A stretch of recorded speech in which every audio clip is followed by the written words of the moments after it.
Well, good evening, everyone, and welcome back to the Brian Crombie Radio Hour on Saga 960. This summer, I had the pleasure of interviewing numerous different candidates for the leadership of the Green Party of Canada, and one of them was Annamie Paul. She impressed me a great deal, and it turns out that she actually won on the 8th ballot this past weekend. Which in of itself sounds kind of interesting. And so I wanted to reach out and find out how the new leader of the Green Party is doing today. Annamie Paul, how are you? Welcome to our show. So nice to be back. It's great to be back for the second time in just, I guess, a few months. It's a pleasure. Yeah. So congratulations, of course. Thank you. Thank you very much. I appreciate that. How does it feel? I haven't had a chance to catch my breath and really take it in. I know some of the ways that I'm feeling already. I'm feeling very honored to have the support of the members that they chose to put in place their trust in me. I'm feeling a sense of responsibility to them, and I hope that I earn every single day the pleasure of representing them. And I'm feeling I'm feeling a sense of history. I don't think there's any way to escape that, particularly, given the historic race that's happening in the United States, and that there's another Black woman looking to make history. It's just on my mind, and I'm feeling very excited about the fact that there are more people today than yesterday that thought that they might be able to run for this kind of role one day. So why don't we just start by giving everyone a little bit of your background. So you are the first Black person to lead a major political party, the first Jewish person to lead a major political party. Jewish woman. Jewish woman. There was David Lewis. Okay, I apologize.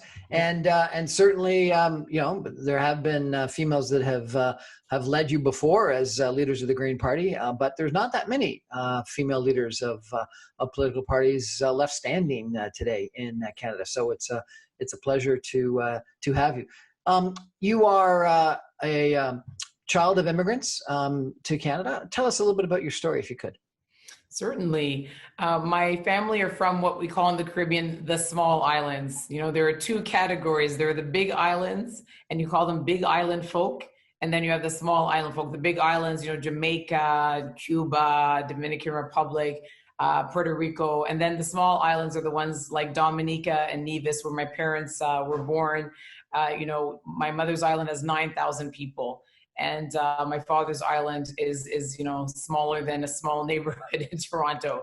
So they came to Canada in the 60s, seeking adventure and better opportunities for themselves and for their children, with a strong sense of community, a strong sense of public service. And it's something that they transmitted to me from a very early age. And you were born and grew up in downtown Toronto in the riding that I understand you're going to run in. Is that correct? No, but I like that people think that, because I was born in the riding, in the old riding. It's such a constant, it's such a dense urban area that they keep having to chop little pieces off of it to keep within the census requirements. But I was born in Toronto Centre, and my mother began her teaching career there. My grandmother spent most of her working life working as a personal support worker in the hospitals there. So I like that people think that that I'm still there. I ran there in the last election because my roots are very, very deep in the community. So yes, I am running in Toronto Centre in the by-election. It's an unnecessary by-election. I consider it to be irresponsible and opportunistic on the part of the government to be calling one during a pandemic in one of the ridings most impacted by the virus. But we're ready for it if it has to happen, and we're going to present a strong green option to the residents there. Now, it's an interesting riding because it goes and includes some of probably the wealthiest people in Toronto and probably some of the poorest people in Toronto, because it goes from Forest Hill north of Bloor right down to the Gardiner Expressway, does it not? Well, it's after the 2015, just before the 2015 election, they chopped it up a little bit more. And so it used to include the Rosedale neighborhood of Toronto, which is very affluent, but that part was chopped off and is now part of the University Rosedale riding. This one runs south of Bloor to the Esplanade, and between Bay and the Don Valley. And there are some affluent pockets still, in Cabbagetown and near the Esplanade. But in general, there are very large pockets of poverty, of low-income communities. There are three very large social communities, social housing complexes. And so there's a lot of need in the community. It's been a liberal stronghold for a long period of time. You ran in the last election. How are you going to win? It is not it is the liberal stronghold. I mean, this is the safest riding in the safest city in the safest province for the Liberals. And so this is Fortress Liberal, this is a firewall. And so it's going to be tough. It was always going to be under any circumstances, and very, very difficult now, because the usual kind of retail politics you do in your campaigning, we can't, and we wouldn't under these circumstances. It's just irresponsible. So we're going to have a really good air game. We have to try all of the virtual ways that we've learned during this leadership race to reach people. We're going to have to rely on word of mouth. Certainly, I've had a lot of media attention over the last few days, and I'm hoping some of that will penetrate the fortress. And I really believe that the pandemic has changed things. I believe that people in that riding see how urgent the needs are in their community. They understand that the Liberals have been neglecting them, and they're sick and tired, the way that I am, in seeing Liberals parachuted in there and then taking the next train out of town. Do you think the fact that the reason why the by-election exists is because the prior MP, Bill Barneau, has had to resign given the weed controversy? Will that assist you? I hope that people will just see that as a symptom of the greater problem, which is that the Liberals use that riding as their plaything. They use it as a congratulations and a patronage for candidates that they want to prefer, and candidates that usually end up in cabinet. They use it as a riding where the vote has been so consistent that they don't actually have to worry about representing it once they get in. And so this, the case with the weed scandal is a very, the most recent and dramatic example, but this has been the Liberal habit for many, many years in Toronto Centre. We're chatting tonight with Annamie Paul, the newly elected leader of the Green Party of Canada. We're going to take a break and come back more with Annamie in just a minute. I'm going to ask her how she's going to fill Elizabeth May's shoes. Stay with us. Welcome back to the Brian Crombie Radio Hour, Saga 960. We're chatting tonight with the newly elected leader of the Green Party of Canada, Annamie Paul. She's running in a by-election right now in Toronto Centre, which goes from Bay to the Don Valley Parkway, and from Bloor down to the Esplanade. I was corrected. I thought it included a little bit of Rosedale, but it no longer does. And it's going to be an interesting challenge for you in that riding. There's no question. But what it might be an even bigger challenge is filling the shoes of and the role of Elizabeth May. She's sort of been identified with the Green Party for such a long period of time. How are you going to do that? How are you going to become a leader that becomes as well known across Canada as Elizabeth May? Well, as soon as you gave the shoe analogy, I thought, I was going to say, I'm going to say it, that I won't try to fill her shoes because we're not the same shoe size. I have big feet. My family is tall, and they wouldn't fit. So why try? I'm really not looking to replace her. I'm not looking to replicate her. Elizabeth is going to remain a leader in our party. She's going to remain a source of counsel for me. She remains until I enter Parliament, our parliamentary leader, the leader of our caucus in Parliament. And I said on Saturday when I was speaking that I stand on her shoulders, and I really mean that. So we saw each other today, and we're very good friends, and it's going to stay that way.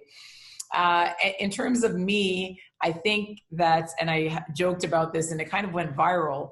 But I said that I think the differences between us are kind of obvious. Face value. I have a different lived experience than Elizabeth. Every politician brings that to the role. Having a new leader after so long is an immediate conversation starter, and I've been speaking with people in Canada all week.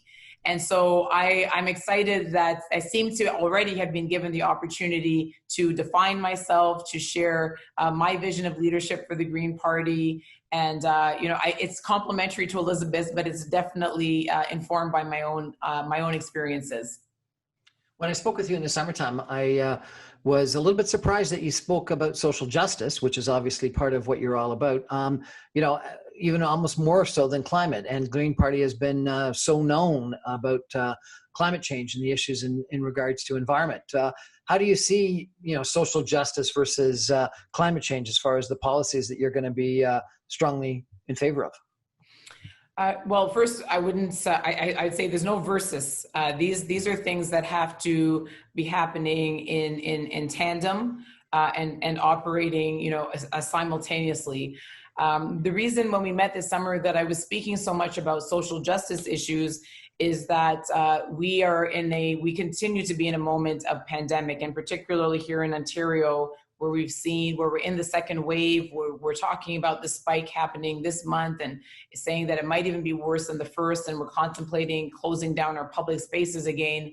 I felt, and our campaign felt, that if we were going to continue campaigning during a pandemic, it had to be useful to people right now. We had to be talking about the most urgent needs that they had at this moment. We were also living through that, and we continue. We have lost people during this pandemic. Many people lost their jobs. There are students on our campaign that couldn't afford to go back to school this September. So if the Green Party is truly a party that cares, a party of people, then it's our obligation to talk about those and talk about how we can avoid having people fall through the cracks. In terms of the climate, it's the same thing. If we care about people and their future, we have got to keep our eye on the ball about the climate emergency. And we just can't.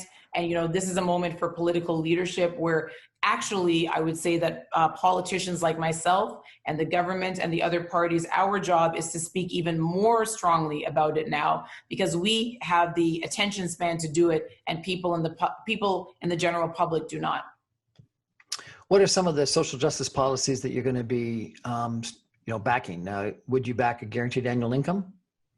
So that's a very long-standing Green Party policy. That's one of our members', let's say, signature policies.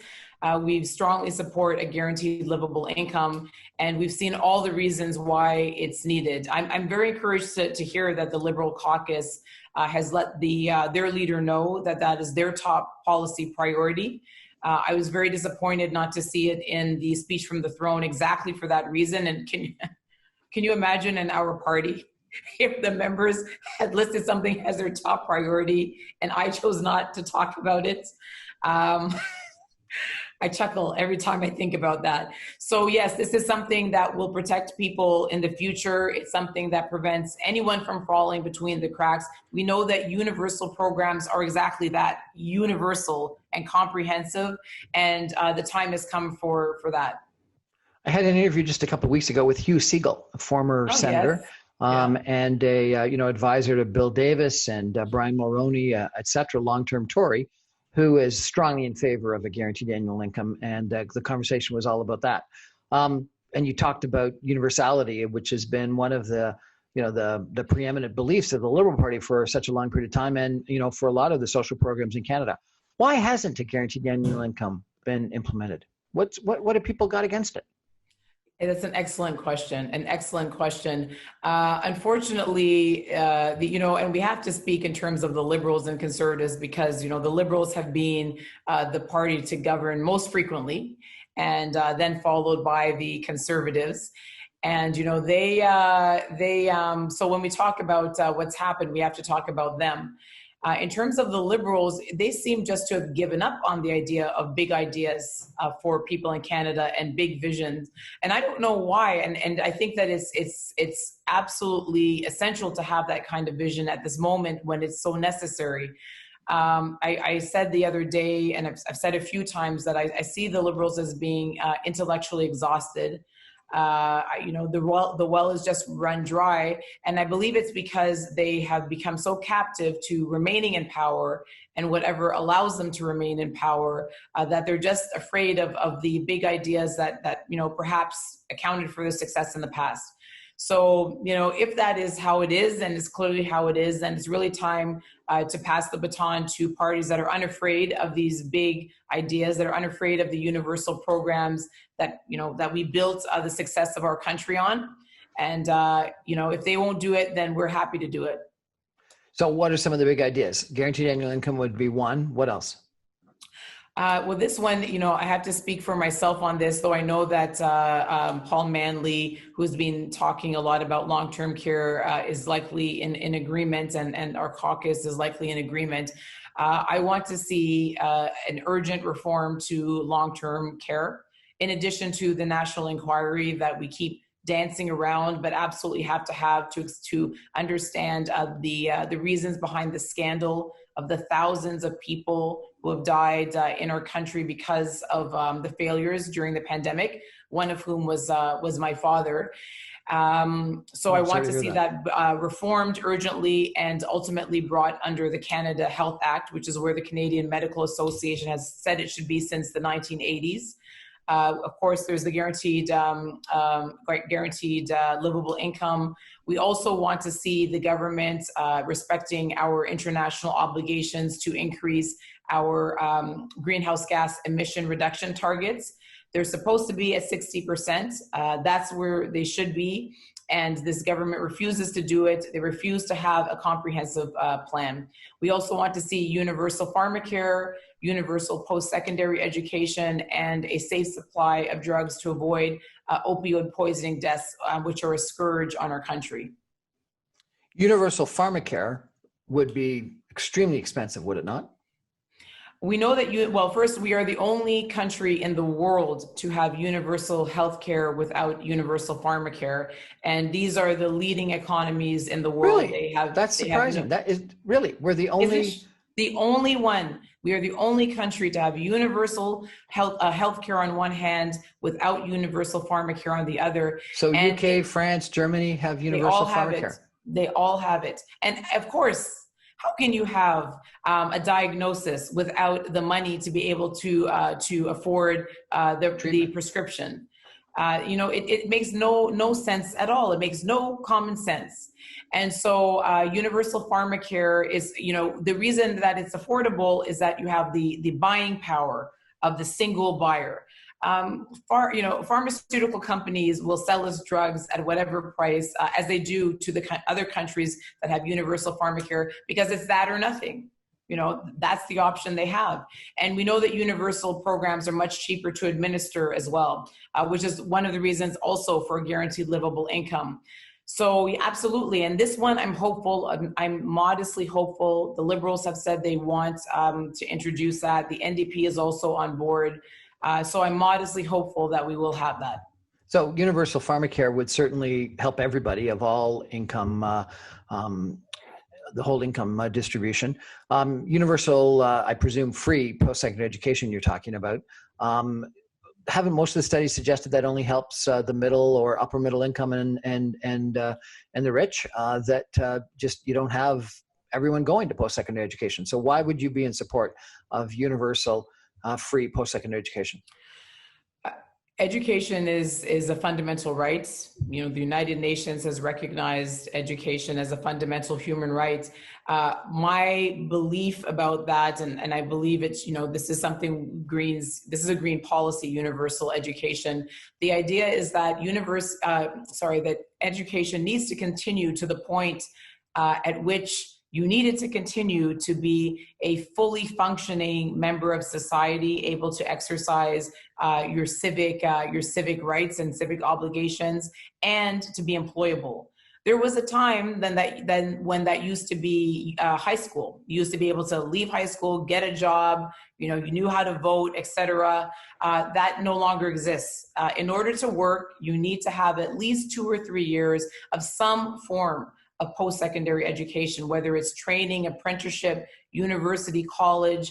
And so to make it so difficult and so expensive for so many people to get what they need to act, the access to the skills they need in order to function and be, and to contribute to our society is just wrong. And it's expensive. And, the best investment we can make is in a highly skilled labor force. You won on what I understand was the 8th ballot. That must have been nail biting. Like, how did you handle it going through 8 ballots? So that's a whole conversation in and of itself. And we're just going to say there was a lot of drama. And we're also going to say for your listeners that there needs to be a full debrief on on how that last hour went between the close of voting and the announcement. Suffice it to say that a lot of it was caught on tape. I think it's going to make interesting viewing for everyone. We were excited. We were nervous. We were excited. It's not a word of a lie when I tell you that my campaign manager started drinking scotch. Just steady drams of scotch. And, we had no idea. There had been no polling, Brian. There had been no polling, or at least we hadn't done any. The party hadn't done any. We thought we'd done well, but we just didn't know for sure. When we didn't get the knock at the door, we thought that it was all over. So we're happy that it wasn't, but it was high drama. Now, I understand that you were in first place on the first ballot, but then somewhere in the middle, you dropped to second place, but then you regained first place, obviously, near the end. Yes, I can't remember which one, and I still haven't fully looked at all of it, but I think on maybe there were 8 rounds, perhaps on the 5th and 6th, something like that. But so there were 2 rounds. It was still extremely close. I mean, within a few hundred votes, I believe. It was very close. But yes, it was definitely, as you said, a nail biter. I think we delivered. I think for those who bothered to tune in, we delivered all of the drama that you could possibly want in a leadership announcement. They did a very good job of that. Joanne did a very good job of announcing it with Liana. So I'm told that the difference between a first by the post kind of election, where you could have won on the first ballot if it was a regular federal election and you got whatever you got, but you got one more vote than someone else and you're in first place, you win, versus a preferential ballot, which is effectively the way that you were elected, where you had to get 50.1% of all the votes, either first, second, third, fourth, fifth, sixth, or seventh choice of people, is that in a first past the post, you're just all about yourself because you don't really care about everyone else. But in a preferential system, you got to make friends with the other candidates because the other candidates' supporters have got to come to you, otherwise you'll never win. Is that true? Mm-hmm. That's certainly part of it. I mean, there's more to it than that.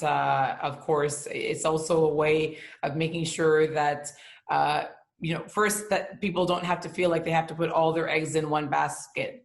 There are many people that I spoke to as we were working to get out the vote that said there were several people that they would feel very comfortable having lead the party. And so those people felt much better about casting their ballot because they had the opportunity to express that. It also allows you to beyond showing support for more than one candidate. It allows me later on to see how people responded to the different visions that the different candidates had. It's a way of the membership sending a message to whomever becomes a leader about the things that they'd like to see prioritized. But there is no question you have to stay friendly. I see the pros and cons in that. I think that it can sometimes lead to a suppression of what you'd really like to say, because you still do have to, as you said, stay friendly.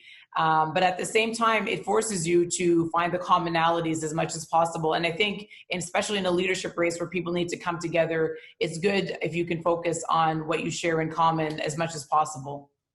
So I'm told, and I'm not sure if this is the case, is that in the end it was eco-nationalists versus you. What is an eco-nationalist? They call themselves eco-socialists. Sorry, eco-socialists versus you. What is an eco-socialist? Again, I think you have to ask them that question.